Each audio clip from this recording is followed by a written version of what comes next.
Samāgam, which we presented by very dear friends and my brothers like Subhrajit Ranit from Square Consultancy, and I'll request Rukmini to introduce once again with Subhrajit Ranit, though they are almost a part of our office and studio, but still we need an formal introduction because many people came from various states. They are training right now in our office. So hi, today Subhrajit and Ranit will be our speakers for the third Samāgam, and they will talk about materiality. So they completed their bachelor's degree in 2006 from Jadavpur University, and in 2008 they completed their master's from the same. In the same year, they founded the architectural consultancy firm Square, and they are the winners of several awards including Triple ID, Indian Architects and Builder Young Designer, AICA. Their works focus mainly on the combination of contemporary design style, and Ranit here is a visiting faculty of the Department of Architecture in Jadavpur University. Hello everyone.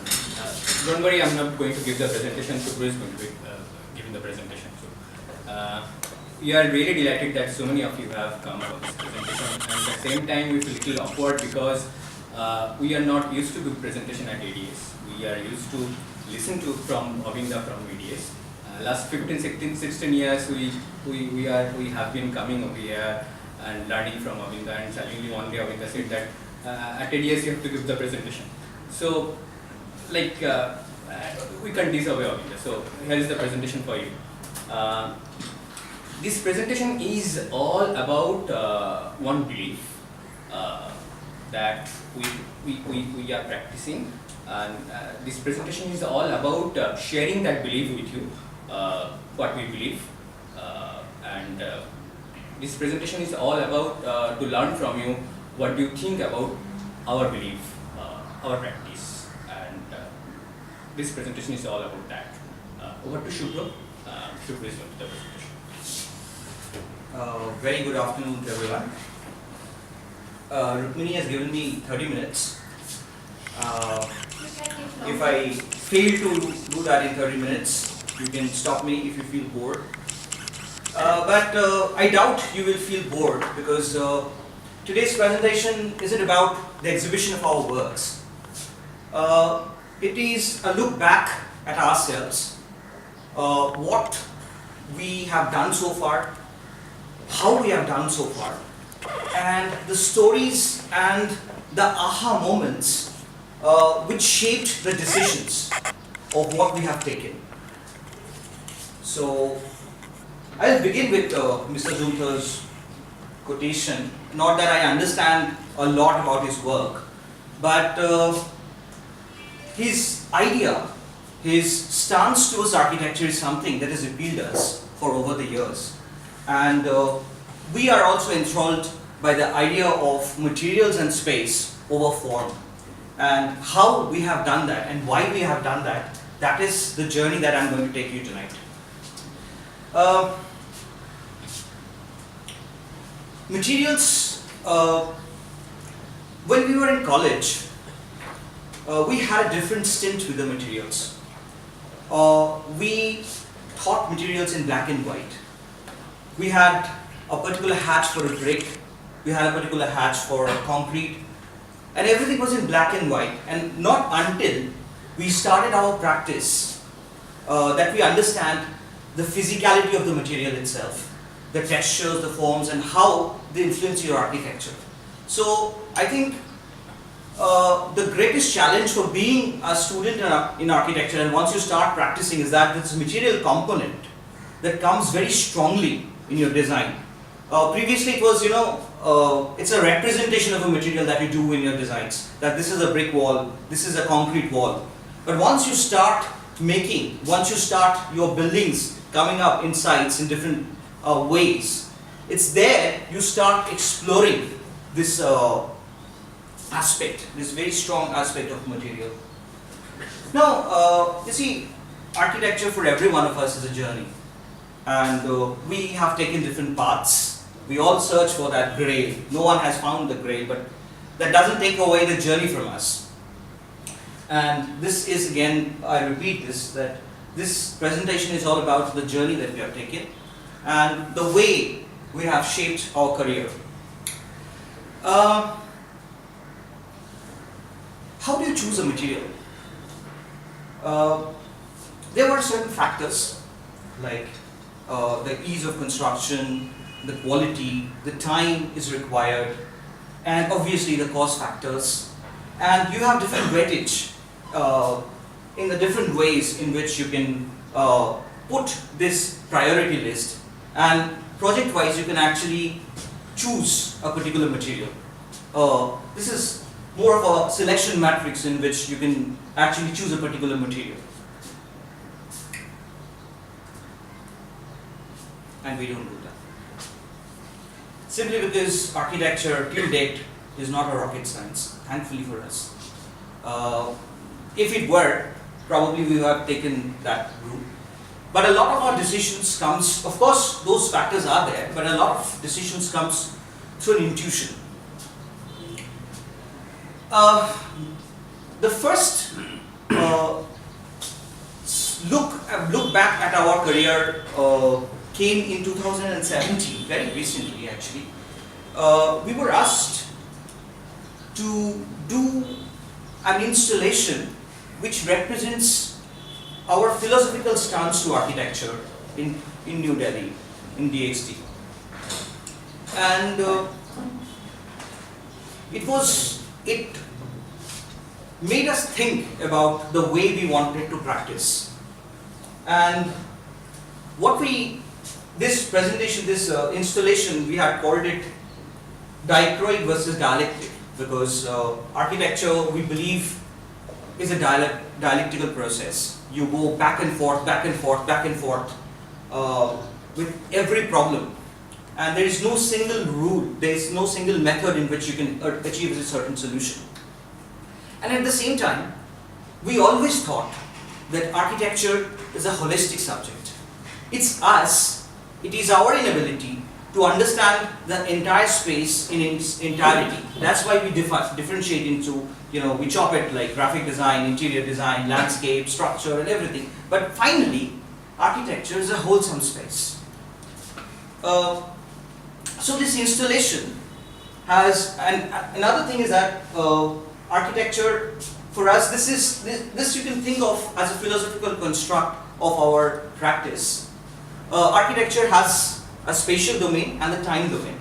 So basically there are two domains, so that's why there are two colors. And we had started with a very basic shape as a simple hexagon, which has a different degree of freedom according to it. And the shape has been generated by using this different hexagons in different patterns. And the reason is, architecture starts with an idea. That idea is an overhauling idea that binds the entire project. That is what we believe. And that is what has been represented here. This is a philosophy, if you think of this as a philosophical construct of our architecture, then this basically shows that even there are differences, even there are different ways, there are variations, but overall there has to be a theme through which architecture has to be represented. And this is how it came up. It was done in Grasshopper and was assembled, I think, in a couple of days' time. And the inside, I will show you. The inside is where, if we think of this as a universe of square, these are our projects that lies there. So these are the iconographical representation of our projects. As you can see, that all these are very strong motifs. And if any one of you or some of you have followed our works, you will see that each of these motifs actually follows a particular project, a very strong element of a particular project. So this is how we had envisaged this entire area. And we chose paper because what we think that sheet-based materials are going to dominate the next phase of architecture. We have used paper. We could have used any other objects, but sheet-based materials has a lot of potential, and what we think is this is going to be the in thing in the next wave. So once I explained this entire thing, and Mr. Chishti was the curator of this collection, and he said that what I see is a kissing pot.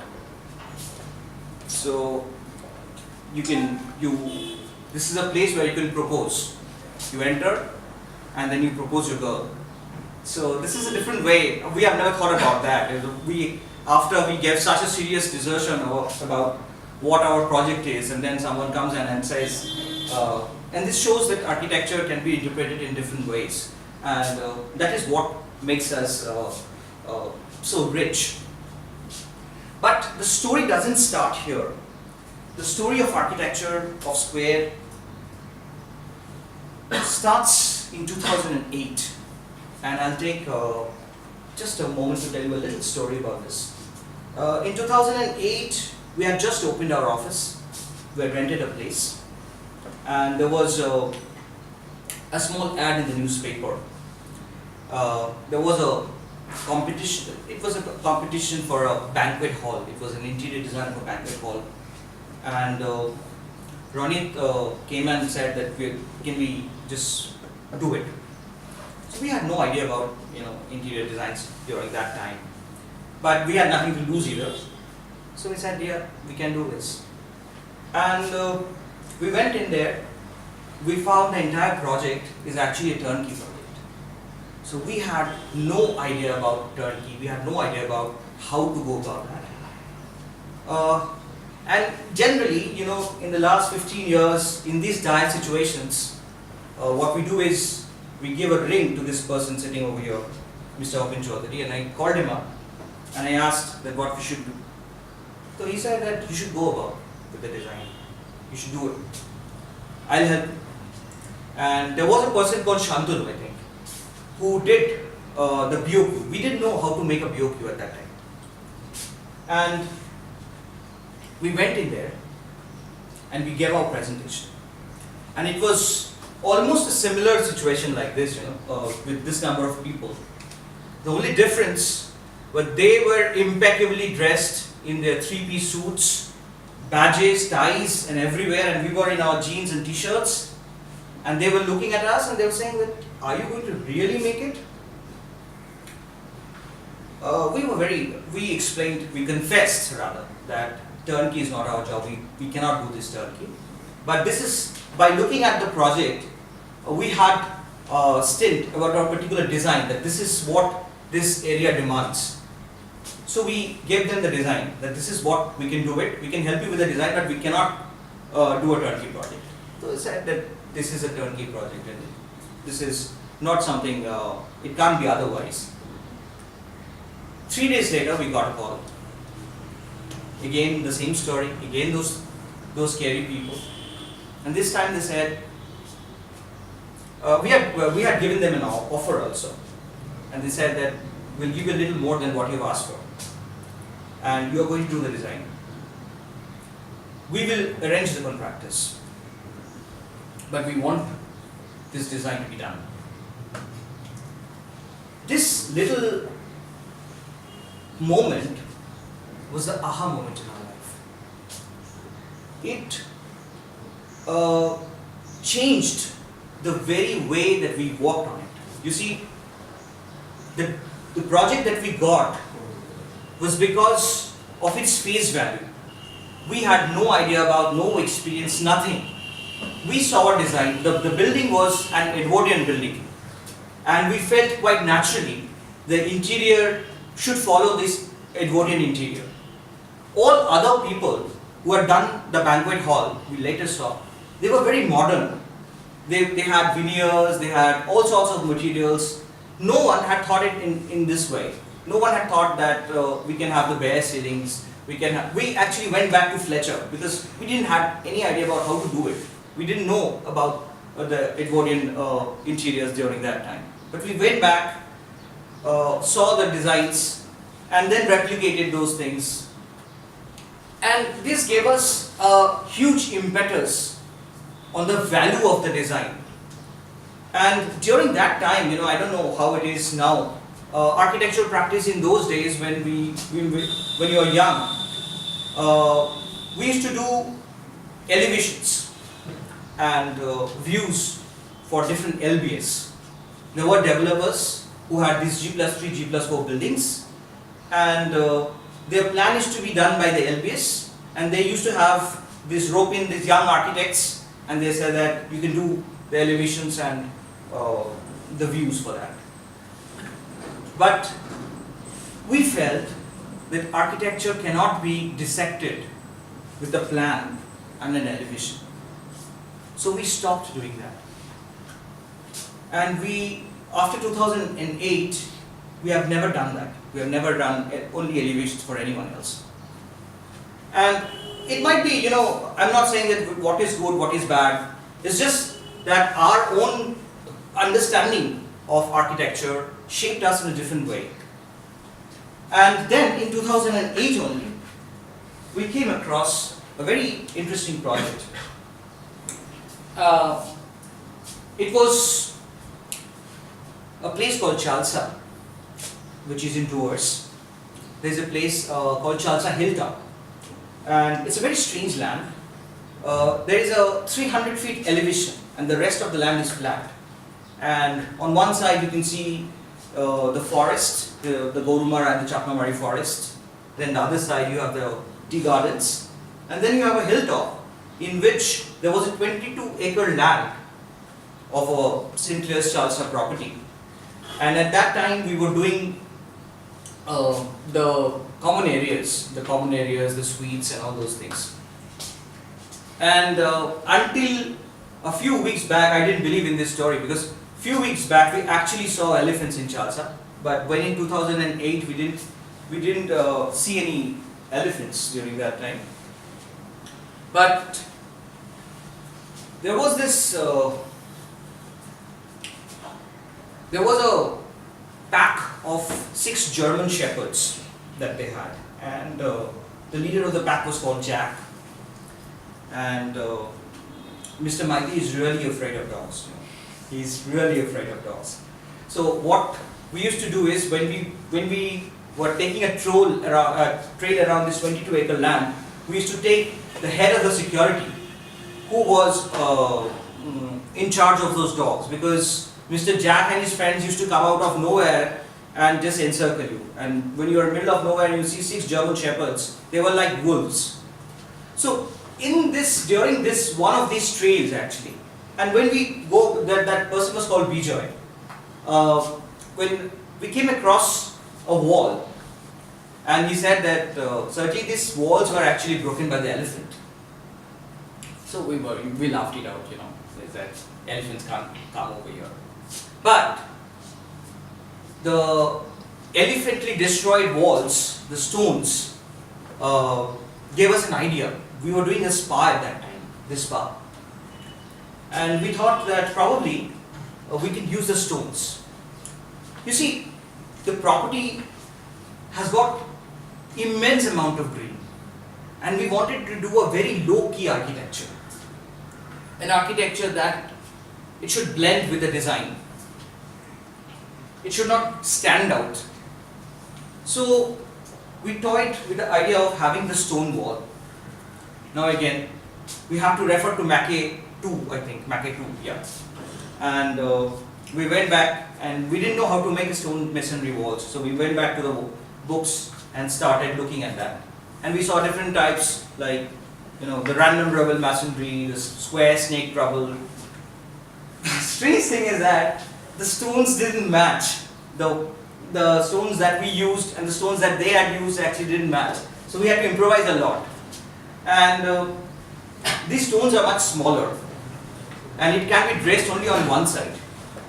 So the interior and outside. So what we did, we cut the stone. and place the half on the outside, and the inside has got the dressed walls.